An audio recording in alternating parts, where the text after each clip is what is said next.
get to know the artist behind the epic melodies, songs, and beats. Celebrating the best new music from around the world. This is the A State of Trance podcast. Hey, what's up? My name is Ruben Onder. Welcome to a new A State of Trance podcast. And well, we have one person in the studio and one on the phone, so let's see how this works. But yeah, today we're joined by anamē. Hello. Thomas Saxtad's here in the studio. Marcus is on the phone. Hello, Marcus. Hello. Hello. How are you doing, man? We're doing good. Yeah, we're doing. I mean, it's nice that you guys actually took in Thomas. It's crazy. Yeah, well, I have to say, Thomas did a good job. He played, of course, a set in the studio, 1 hour guest mix for the release of Hopes and Fears. He did a good job, Marcus, so you don't have to worry about that anymore. Okay, thank you. thank you. He was here in the studio for the release of Hopes and Fears. That's your brand new album. Maybe before we get to that, let's dive into the history a little bit, because, you know, anamē started out in 2021, 2022, something like that. Yeah, well, I guess it technically started in 2007. Yes, yeah, that's where we get to. Because, of course, before going into the history of anamē, I had to go back because I already knew that you released music back in 2007, and I actually remember it very well when Marcus sent me this tune. I think through MSN, Moog Me. Oh dear! Yeah. Wow. Old school. And old dude talking. And to be really honest, I think you've come a long way, because I was checking the song yesterday again, and the lyrics were something else also. Yeah, we were immature. I guess we still are, but you know, it was terrible in 2007. So tell us, because I can imagine that you guys were friends before 2007, before you started working on music together. Tell us a little bit, maybe first, before we get to Moog Me and the beautiful lyrics that you wrote for that. How did you guys meet up? Because Thomas, you're from Norway, and Marcus is from Helsingborg. Yeah, well, Sweden. Yeah, we met through a common friend in Copenhagen, Nicholas Harding, if you remember him. It was a common friend. I was in Copenhagen. Doing music with Nicholas, and Marcus called Nicholas while I was there and said, "Hey, we have a party. You want to come to Helsingborg?" And yeah, we thought that was a great idea, so we went to Marcus's birthday party and we kind of hit it off straight away, and like ended up sitting talking about music all night, and it was a really good night. And then, you know, 3 weeks later, we just come down and we'll sit and work music, and then kind of the rest is history from there. Yeah, I think I was at that party as well. Dude, I think so too. Marcus? I think so too. I think I was. Yeah. So I've been part of the very first steps in the friendship that left anamē. There we go. Ah, that's beautiful. Okay, so you hit it off straight away. You had the common ideas in music, I guess, that you had the same twisted ideas about beautiful lyrics, and I remember Marcus was also a little bit of a rebel back in the day, so I remember that. So how did you come about to writing Moog Me? Because I remember. It was released on Global Underground. I just still don't know how we get to that. But tell us the story behind Moog Me. I don't know. Do you want to do it?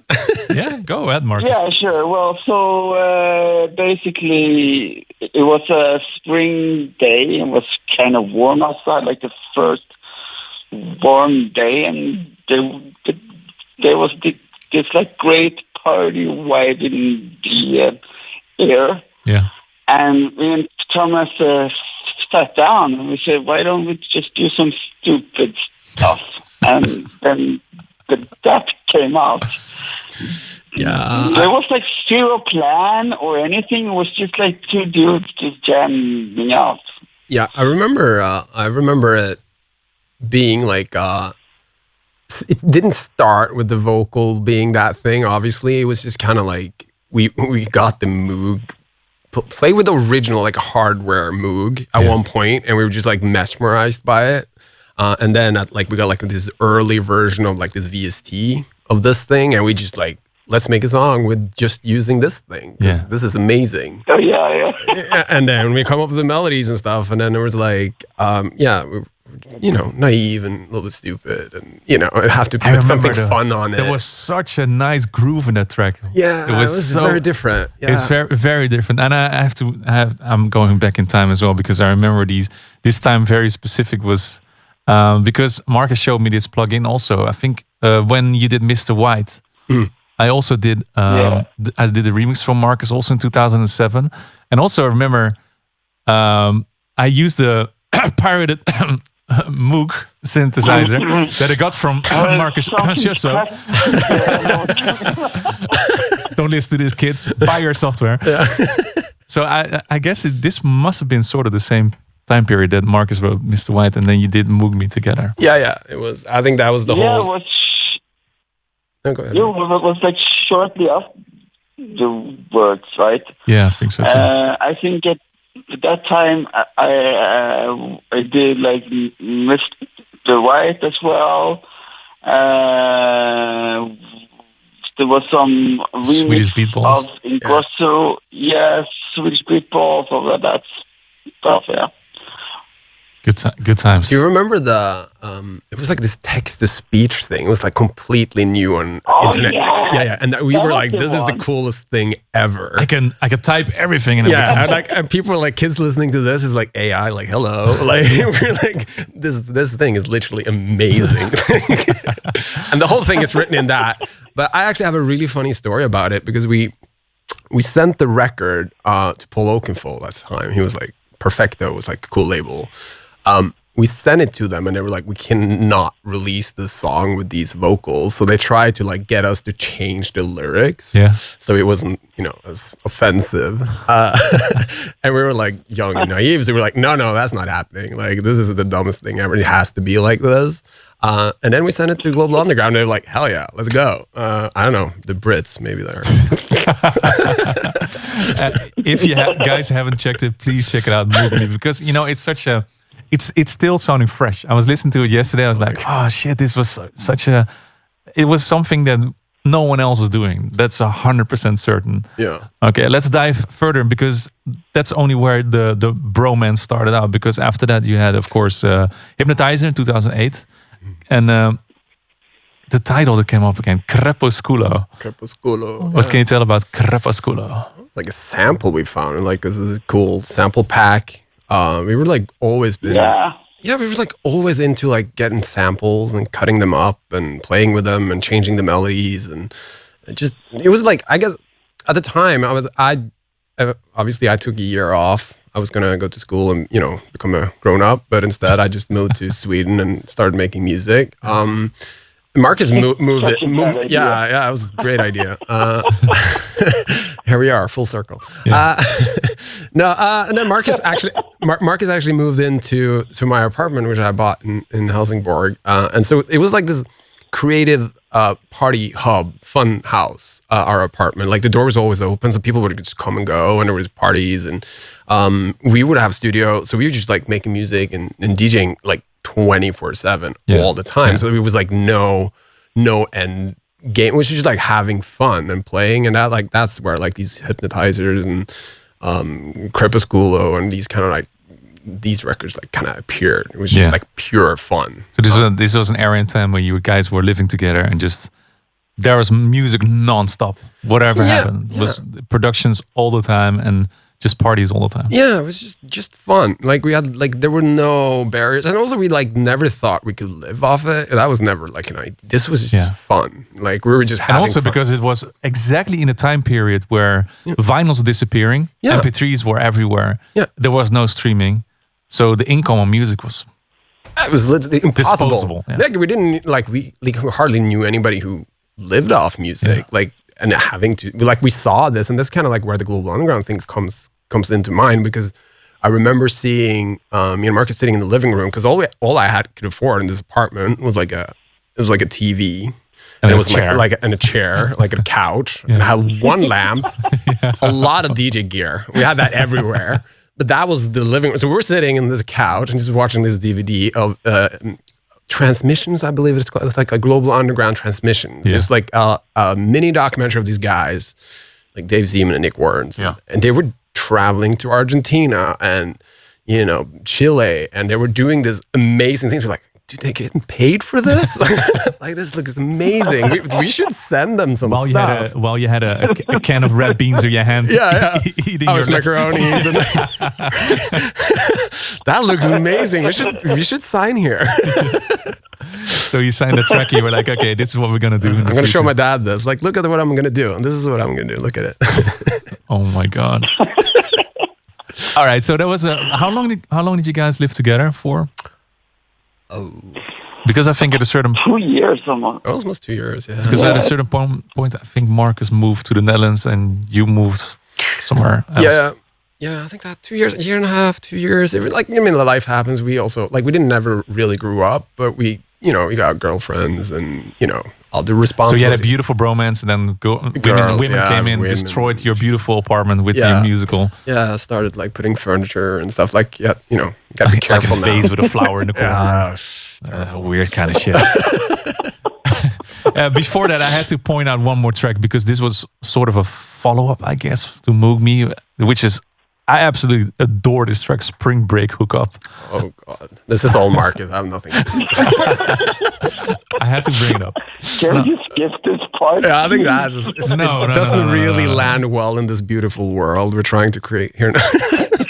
No, that's why, guys, everyone that's listening right now, I'm bursting the bubble called anamē because there is a whole life before anamē. So, and I knew about it, just so you know. Dear God. This is embarrassing. Jesus. I don't think you can get away with this stuff anymore. Okay, this podcast is not going to be approved by the marketing department. No, I think management might have a problem with it. It's fine. Don't worry about it. Okay, so you had we'll skip the Spring Break Hookup, guys, but listen to it. It's a beautiful piece of music. Great idea.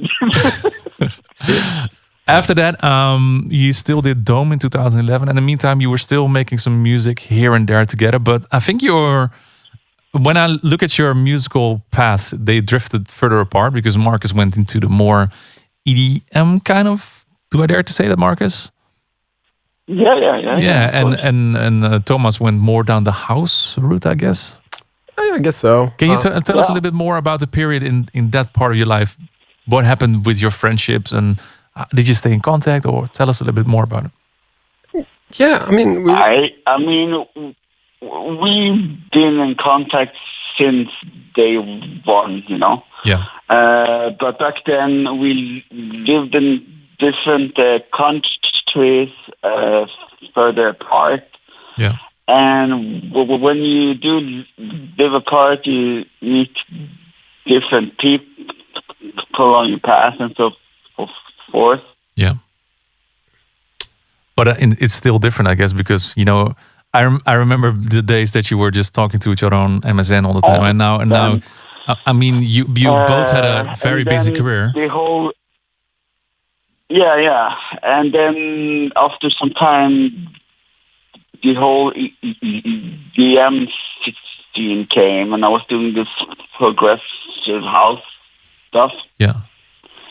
And I think Thomas kept his dignity.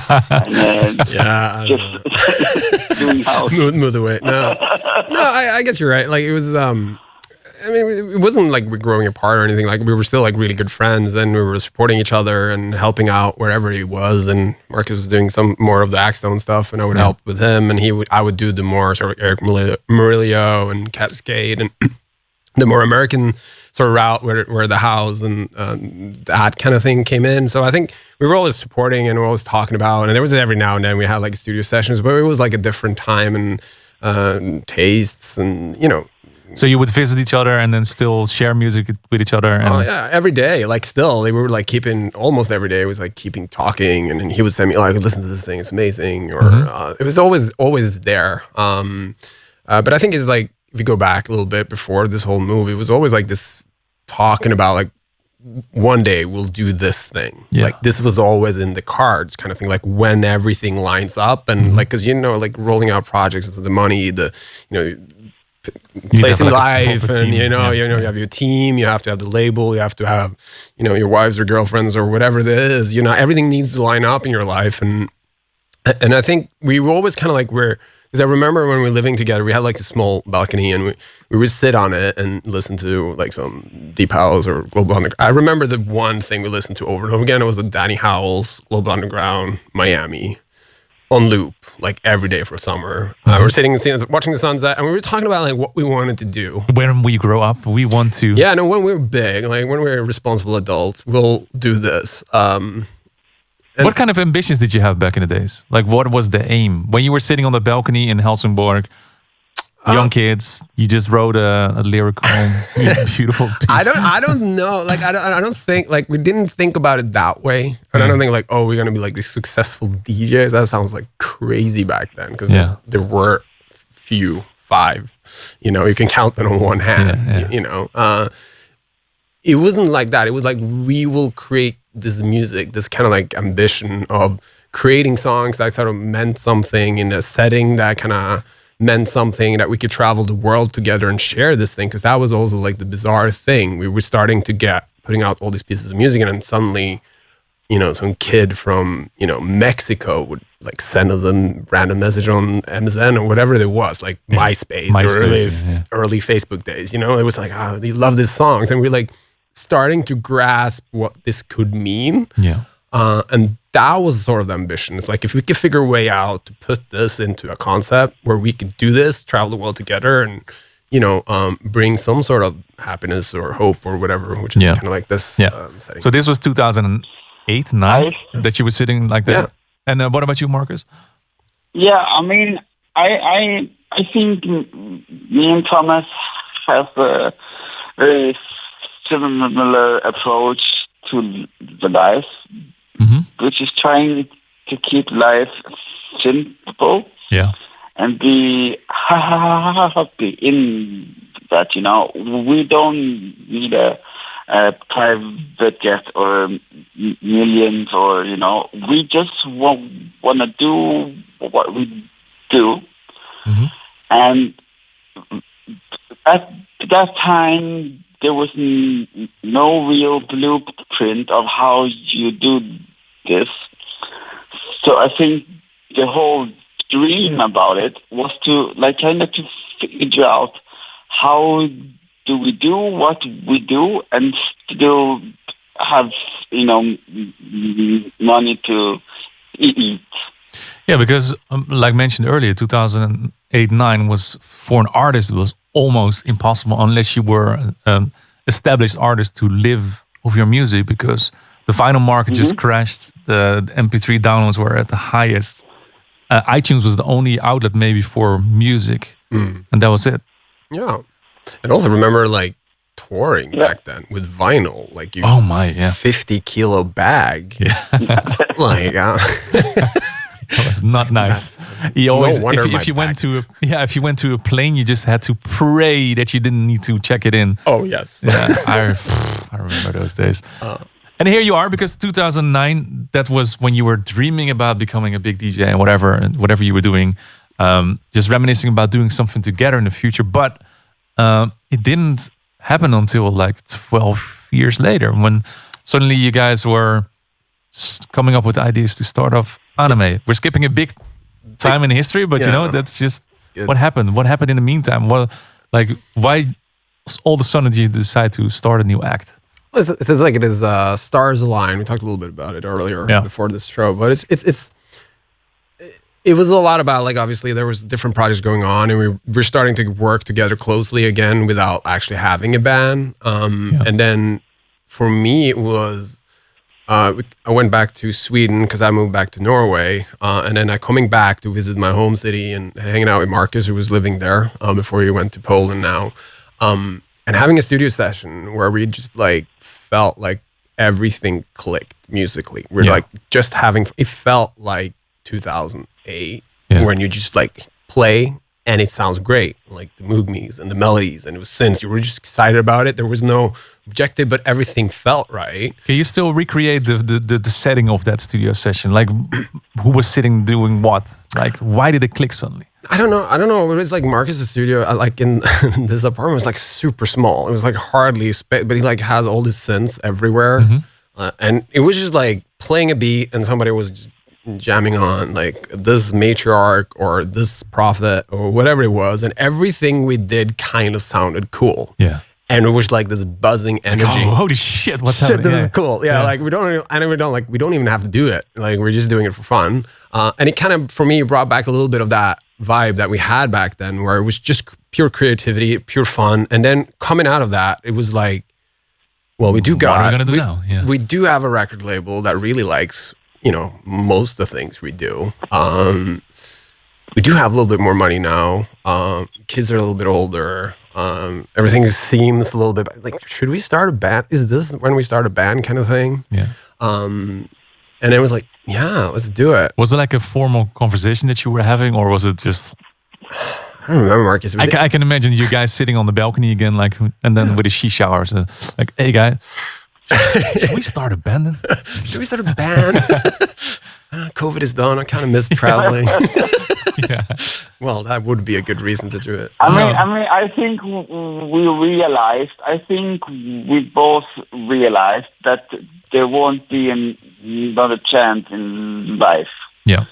If we don't do this now. And I think since we both realized that, it just went really fast, and Yeah. I'm just glad that the world kind of supports us in that way. Yeah, because the first released officially, I would say that was, of course, the Gratitude. I would say that was like the big kickoff. Yeah. Of course, you had the best part already, which was Garner State before, but you became part of that as well. Yeah. So you wrote that track together with, I would say, Pavo mostly. What is the relationship that you have with Pavo? Yeah. Because I remember watching on Instagram that you guys were, I think it was Mario was there, and who else was? I think maybe Anton was there from Sönin. Yeah. Was that also a sort of a start of everything? Yeah, I think, before we even started about doing songs again, and so I kind of decided in 2016 to just stop doing songs. Yeah. And I was thinking of just getting like a no job and stuff. Yeah. And basically my girlfriend dragged me to a show in Copenhagen with Above and Beyond in 2017. And I texted that Pavel like, hey, I'm coming to you there. And Pavel was like, yeah, just come. And we went there, and I was like, wow, this is really good, actually. I kind of miss being on stage again. It looks great. Yeah. And a couple of weeks afterwards, Pavel calls me, and he's like, hey, so what are you doing these days? I'm like, nothing, watching TV, I don't know. Petting my cat. I'm done here, okay? And Paul was like, yeah, do you want to come to this cottage jam? I was like, okay, yeah, sure. And I show up, and there's all of these old friends of mine, like Mayon and Anton and Mika and all of them. And I kind of realized, maybe I want to do this again. So Pavel been like part of that, I would call it a healing journey. Yeah. Where you go from, I don't want to do this, to like, okay, I really, really, really feel like this is the right thing. So I would say that. And as soon as I started, as soon as I started talking with Pavel about Thomas and doing this, Pavel was there from day number one. Yeah. So he basically pulled you out of you had a sort of a burnout of the scene, I guess, and just the musical life in general, and the grind. You stepped away for a while, and then you went to the show, and then Pavel kind of pulled you out of that. Yeah. Do you remember Yeah. this also still, Thomas? That Marcus went through a period that he didn't really feel like. Yeah, doing music I anymore? remember. I've been through it all. I've been this therapist for the last 10 No. Yeah, I'm sorry to inform you. Yes, I know that. Yeah, I remember that. We had similar things. We were kind of like a little bit jacked up with the whole thing, and music. It started to feel like you work in a supermarket. You were told to do a certain thing, and it had to sound a specific way. You have to look a specific way, and you have to play a specific way. It was just the same thing, and I was like, and I'm not even getting paid a lot of money to do this. So why am I doing it? Yeah. I'm away from my parents. I'm away from my family, like all the time. It's not worth. The money is not great, and it was just like kind of that vibe, like the loss of joy in it. And also, I guess with that comes also some self-doubt. Like you dedicated so much time of your life and doing all these things, and I'm like, it's not really working out the way we're thinking it should be. And what is the reason? So I think it was also very good, like to step back a little bit and like, okay, what is it we're doing here? What is important? I'm doing these projects on the side and kind of like then not having the pressure of doing it and just going to a show. Like Marcus went to the Power Show. I didn't really go to that show, but just going to this show and like, oh, this is actually really good. This is really fun. And finding that, for me, it was actually the Paavo. We decided we were going to do it. I was still hesitant if I could do it. I mean, I had other obligations and stuff like that, but we went to this cabin again, where he has his studio out in the. So this was the second time. Yeah, so this is the Marcus second time. went by So himself first, yeah, Marcus went the first time, and they started writing, and then they sent me some stuff, and we decided to go back and finish Gratitude, so to speak. That was the whole idea going there.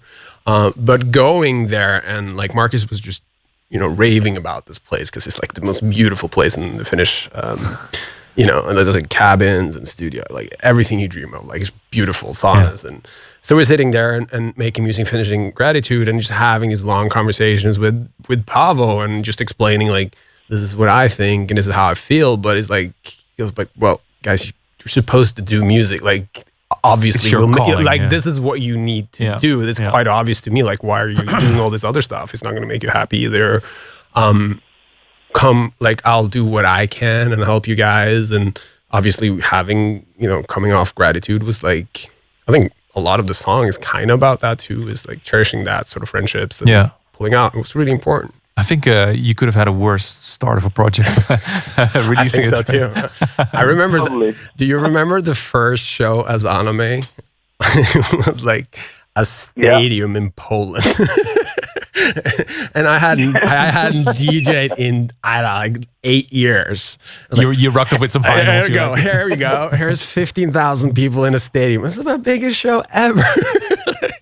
That was nerve-wracking. Yeah, it was great. And 2 weeks later, double header at Gazouder. Oh yes. Oh God. No pressure whatsoever. So Marcus, you said you were going to the cabin with Paavo and some other amazing artists, but the first time you went there, Thomas was not involved yet. So why did you decide to say to Thomas, "Yo, you have to come out. This is the shit"? Well, I felt like if I wanna do this music thing, I want to do it with someone I trust with my entire life. Yeah.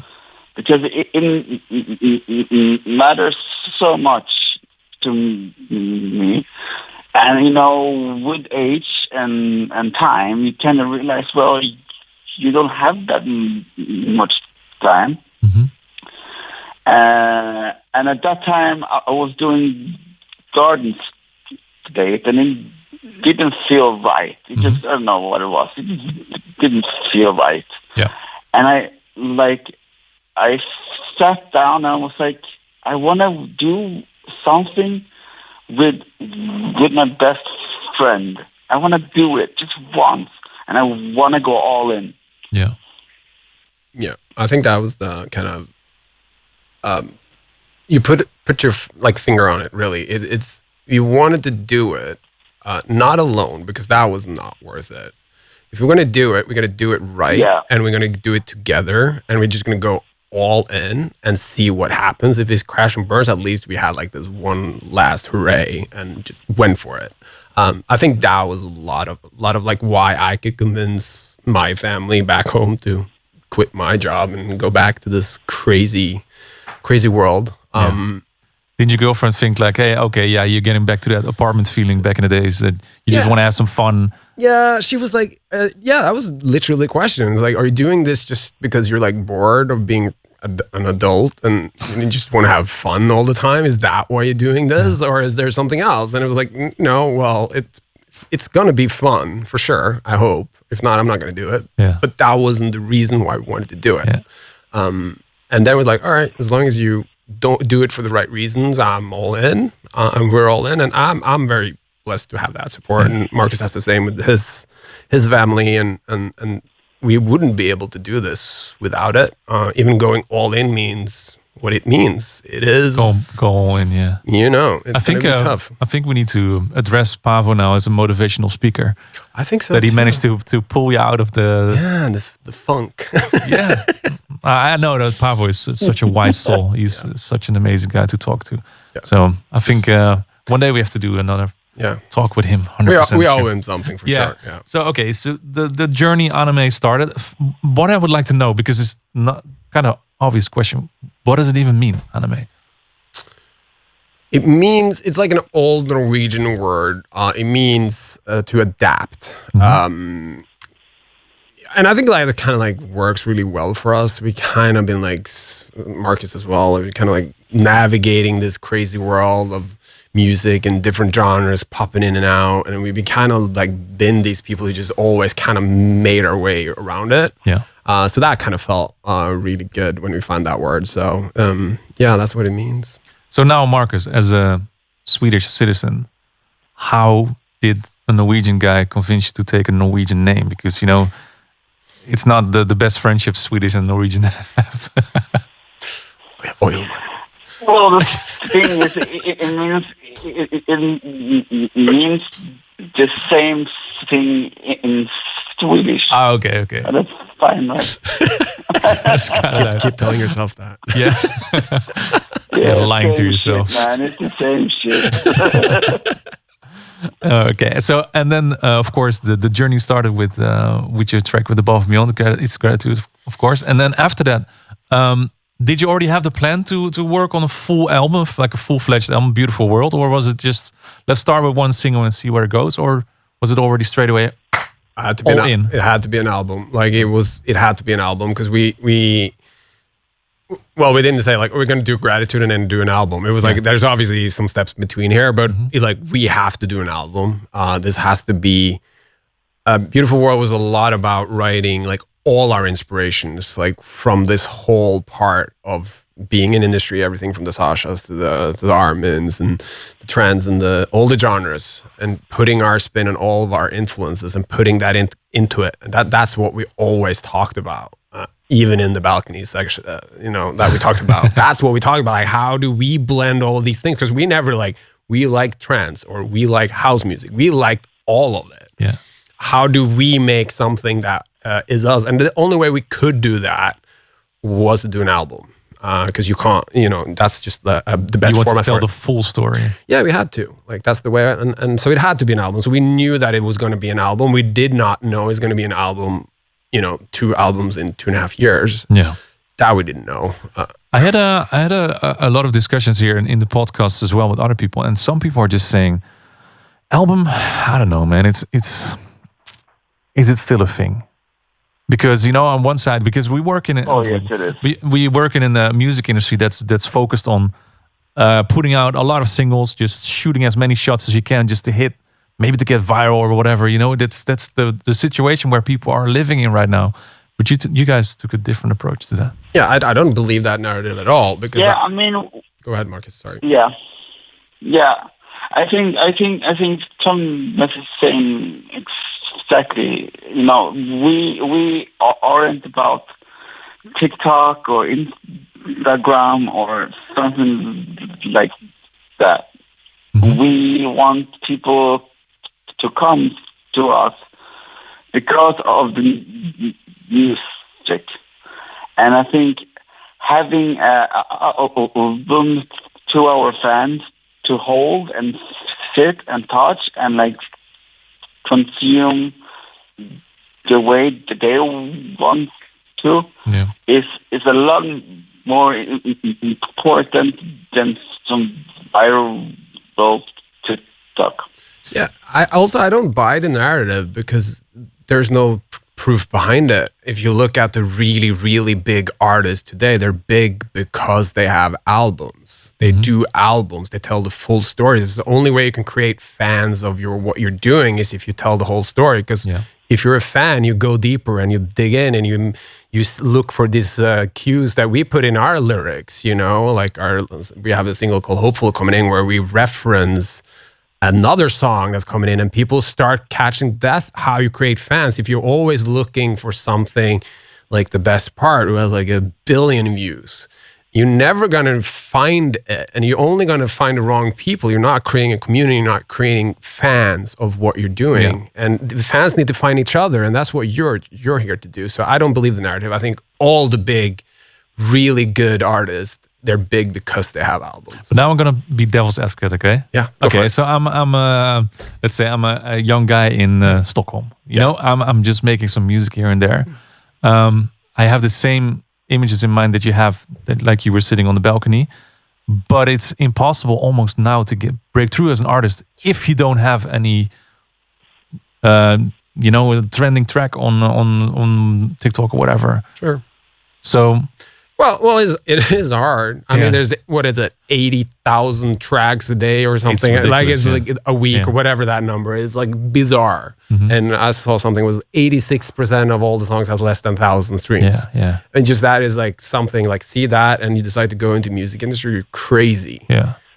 But that's what I'm saying. That's why, like, if you're trying to chase those metrics, you're missing the point. Yeah. This might take longer. What would be the one thing that you would say to that kid in Stockholm right now? Keep writing music. Try to find, like, write music that means something to you. I mean, I know that sounds like, because we're not dumb. Like, we understand Instagram. We understand that TikTok has its place. We understand Spotify has algorithms. But those algorithms are also built by the fans, what they actually listen to and what they want to connect to and what they share to each other. Figure that out. Figure out what is it you bring to the table that they is valuable to them. Yeah. And then you do that enough and you find your little click, and that this will organically spread. And it don't expect it to be overnight or like it's going to happen next year. Like a label will help you, but you know. But another one, because do you think? Sorry for all these nasty questions, Marcus. Also, it's not nasty. It's just I'm just curious because on one side you are creating the album, which is a beautiful message. We were talking, of course, about beautiful world, but on the other side you have that trending track on TikTok or Instagram with "It's the Best Part." I don't even.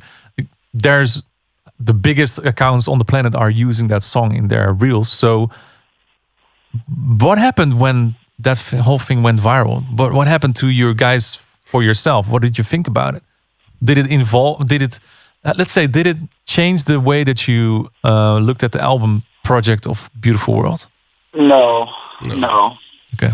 I think what perhaps changed is that people got a bigger understanding of what we are doing. Yeah. The concept and the original idea of what we are has stayed just the same. Yeah. And, you know, of course, if someone really famous posts your song, it's cool, but it's not like they're creating that reel just to post that song. You know, the song is like a byproduct of the reel. But I think it's clear that if we talk about like content and so forth and how songs goes into it, it is clear that when people put songs into their videos and so forth, they want a song which describes that moment. Yeah. It's a precious moment. Yeah. And since, yes, exactly. And since our songs is very, very much about being right here and right now, and being present in those moments, I think that's why our songs kind of translates into going viral. Yeah, I think it is an interesting concept because it actually reflects back to what we were talking about. Why is it important to write albums, write songs? Because you write about things you experience, and you're just helping people.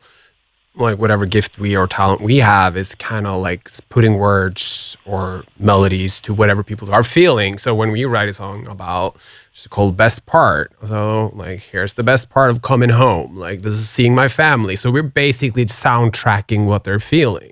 Yeah. And that is what you're supposed to do. And that's what we're writing about. It's important for this album too, to write real, honest songs. Yeah. We're not trying to write a viral hit. We're trying to write about something that means something to us, and translate that can be translated to whatever you're going through. Yeah. I have to say, like, big props to you guys, but also the people at Anjuna Beats for not trying to chase another one. You know, it's because I guess music is also, it's a business model. So I can understand that people at a record label would be like, holy shit, this track has, I don't know how many billions of views now. Yeah. We have to do another one. Yeah, I mean, like it's almost impossible to do it again because you don't necessarily know what actually happened that made this happen. Like, what was that straw that made all algorithms fire at the same time? Yeah. And we had songs that like almost like had bigger like graphs. Like we're interested in it. It's a fascinating thing. Yeah. And we're writing songs, and then we do like Peaceful Avenues. We made an unplugged version of it, which is just a piano stripped down, and then that goes viral. But the original song never did really go viral. Yeah. So that those two doesn't necessarily translate either. So I think it's they kind of quick, like, of course they want another best part. We want another best part. Everybody wants a best part, like, who's involved in this project, because there is bills to pay. There's no doubt about that. But you can't chase it, like, because you don't know until you actually know what is firing it, and you could recreate it. And I think that's the problem in general on Spotify, and on why 87% of the music also get less than 1,000 streams, because they're trying to make something just because it's viral. Yeah, and that's why a lot of music gets recycled now, because it was a proven hit in the past. So people just recreate something successful from the past. Sure. That's one of the trends I hope is going to stop very soon. Yeah. To be honest. But it's never will, because, you know, it's a cycle of time that happens all the time anyway. It's really hard. Yeah. hard to write new songs. Before we get to the new album, I have to say, because I've been listening and to a lot of the podcasts that you did together with Anjuna HQ, also with Garrett Jones, of course. You did It's a Beautiful World podcast, which gave a beautiful perspective about everyone, the whole team involved in creating the album and putting it out. And, you know, it was something, as a fan, but also as an industry person, and especially for me as a radio host and just being interested in you guys, that was something beautiful. Is it something that was part of the whole marketing plan, or was it something that also just started out as an idea? Hey, let's just talk about stuff. I think it came up as like, okay, how do we, like, it's like music is like 50% of, your marketing and industry. Like, you have to, like, how do people discover this, and what is the message we're going to be, like, what kind of act are we? And the podcast came up, and we were like, well, because we literally are not that great at doing short form TikToks. Like, that's we haven't cracked that code yet. We're hoping to very soon. I doubt it. But so there was like, okay, what kind of format does support what we're doing? Podcast. Like, okay, let's maybe try that. Maybe somebody who's interesting in learning more, and we could talk about from different perspectives and what we learned and how we approach things, and maybe that will make sense for some other people. And it was a fascinating experience. It was really fun. Yeah, the fascinating part for me was that it was not, normally if you have an album podcast, it's about the artists. Yeah. That's it. But you guys decided to bring in the whole team. because it's a team effort, isn't it? Like when you say, Mark, that it's like we couldn't have done this without. It's like kind of say like if it wasn't for Pavel, the timing they brought us in. It wasn't for Gareth. It was like, okay, we trust you guys. You can do this. He will have his opinions. If it wasn't for Nick, who's pushing all of this, if it wasn't for Ed and or like all of these other people who are talking to the Instagrams and the algorithms on Spotify and the curators. And if it wasn't for all of them, like none of this would actually happen. And like we work with different songwriters and I hate the word top liner, but vocalists who come right with us, and there's studio engineers. Like there's a lot, like I think it's like healthy. Yeah. For also young kids to understand that there's a lot of things going on. And also it's not necessarily about us. Yeah. This is a whole organization that needs to, it's like a machine, right? So what I would like to know, out of all the podcasts that you've recorded, what is the thing that you've picked up yourself from the label side that you didn't know yet? Marcus, maybe. Wow, that's a good question. I actually don't know. I kind of have like a clear picture of what they're doing, and if I don't know, I'll scream and I ask. So yeah, I don't know. I feel like the one thing I realized during all of these albums is that part of the most important thing about this group work and so forth is that showing up is a very winning strategy. Just being there. Everyone, just be there and just show up, because everyone will have like a bad day or fuck up, you know. Yeah. It happens. It's human, but just show up and try doing your best your way. Yeah. For me, it was a crazy realization of how many people who were actually employed by this company. Because when you look at it from the outside in, without like seeing the office of how many people, like it doesn't feel like it should be that many people. Like this is just like, just put the song on Spotify. That's it. You know, like I knew, like I've been in the industry long enough, but I also worked with majors who have less humans involved in this organization. So I was like shell shocked. Like, who are you and what do you do? Like, and I was fascinating. It was really cool to understand. And like, I think Anjuna has one thing that they should be very proud of, and that is that sort of community thing they built around that. Oh yeah, 100%. Yeah. Everybody who works there kind of feels like they're part of something, and it feels like a family. I've been there in the office a few times as well. And you just walk into a warm environment. Yeah, very cool. And they care. Yeah, they do care. With all whatever they're doing, it comes from a good place. It feels like, and that's and it resonates also. Yeah, it resonates too. That's why the fans are there. They feel like they're part of it too, and hope they never change that. Yeah, well, let's hope so too. All right, now we get to the point that we are actually talking why we're here, because you guys are releasing a new album. It's called Hopes and Fears, and we talked about it a little bit on the radio show already, because the radio show is about music, but here we can talk as long as we want to. Yeah, that's very nice sometimes. Let's start with Hopes and Fears, the title. We've heard the part where Thomas explained the title, but I would love to hear from Marcus if you have the same meaning behind the title as Thomas has. No pressure. Let's see if you practice your answers. Basically, yeah.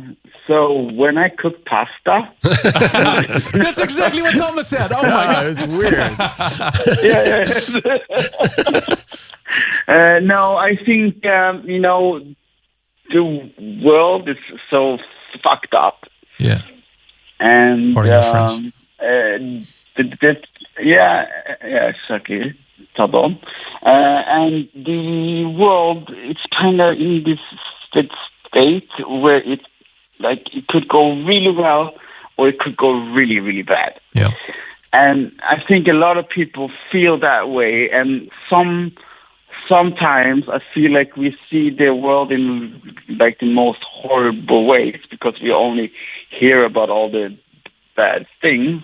Yeah. But at the same time, if you look around beyond like the news and the forums and so forth. There's so much great people out there, amazing people. And when we tour and we talk to our fans and our friends and so forth, we feel that, you know, these people have so much goodness, so much warmth in their heart, and yet they carry this fear as well. And I think it's a very reflective emotion for our generation, that we hope to buy a house, we hope to buy a car, we hope to get married, we hope to have a great job and have purpose and you know, all of these things that makes this life great. Yeah. And at the same time, there's that small fear. Yeah. Yeah, I understand. Yeah, I understand. That's a beautiful message, to be honest, to build an album around, because I think you're hitting in like perfectly on the world situation right now, because we are all just being fueled with our algorithms of fear, because fear, uncertainty, and doubt. I read a whole TED talk about it. Let's say fear, uncertainty, doubt, that people are pulled into their screens and they are just fascinated, and somehow our brains are programmed to be attracted to all the bad shit in the world. Because, you know, if you watch the news, there's no happy news, because happy news doesn't attract people. You know, if you have a happy news on a website, people won't click on it because they won't get shocked, and people are so weird and morbid in a way that we want to be shocked all the time. So I think it's great that you actually turn it around and try to give something positive, to step away from the fears. Yeah. Right? Yeah.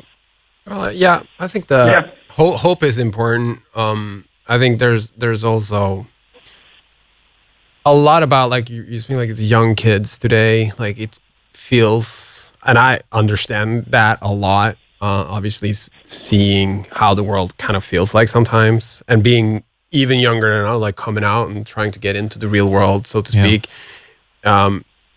It's sad to think about sometimes that, like, I remember being 17, 18, and like back in the days where we're just having good time, and like there were no worries. We didn't have that. No. I didn't feel any of that. And now I see like this whole generation coming out with, you know, 14, 15, 16, 17-year-olds, like full of anxiety and stressed out, and there's like literally no hope, and they have no place to like hang on to each other, or creating these spaces. And that, I think, is important for us, that these communities that are important, like coming together in the music and having this shared message that there is an alternative to all this negativity, and there is other things. You just need to know where to find it and get support of that. So it's a, I mean, sometimes it sounds a little bit dragged down and like very specific, but there is this whole concept behind the hope, what we feel. And there's this image. We have a song called Astronaut that's coming out, and there's this whole image about this kid on a 3-wheel bike. It's a red one, in a junkyard with an astronaut helmet, and being happy. And that's kind of like what the world feels like. Yeah. And that's what we feel like. But the kid still thinks he can be an astronaut. And I think that's really powerful. That's very nice. And it's the longest description we ever had for an album title, that's for sure. But you passed the test, Marcus, because, you know, Thomas said the same thing. So don't worry about it. We practice. You guys had some media practice. Thank God. No. I don't think so. I'm pretty sure you guys didn't have that. Before we get to the rest of the album, Hopes and Fears, we had a question that came in from Patrick. And he wants to know, how was your approach to making an album involved? How was how you made the album? How has it changed since Beautiful World? I already picked some bits and pieces already. Yeah. Well, I mean, I think the most important part of this album, and how we work differently than from the first album, was that more songs was written in the same room as the vocalist. Okay, yeah. So full-on sessions. Very large part. Yes, exactly. And that is key for us, because you can't create that over a phone or a video session. You gotta feel the vibe and the whole room and talk and just like hang out. And for me, at least from my side, the greatest thing about this whole album is that we've been in the rooms where the original ideas started. Yeah. Okay, so you were part of the whole writing session. Yeah. I mean, that's probably the best way to do, because you have such a strong message that you want to get across with the album.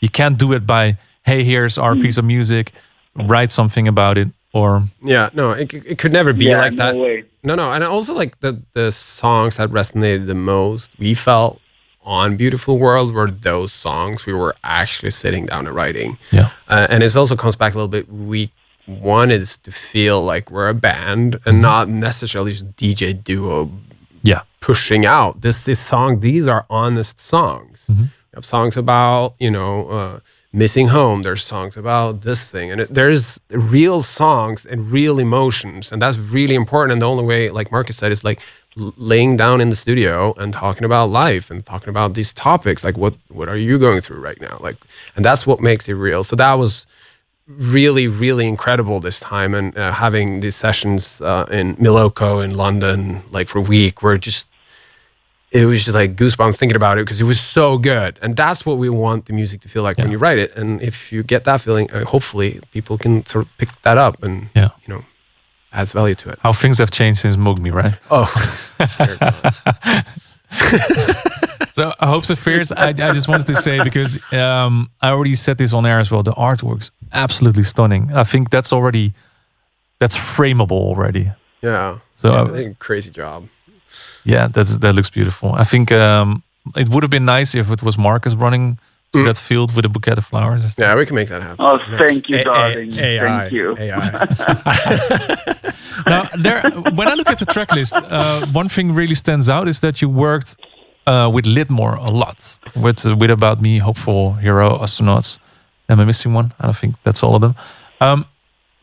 Why did you pick that certain artist to work with, or is it just a coincidence? Or It's just vibes. It's just the connection. Connected. If we're just connected, we obviously Marcus found.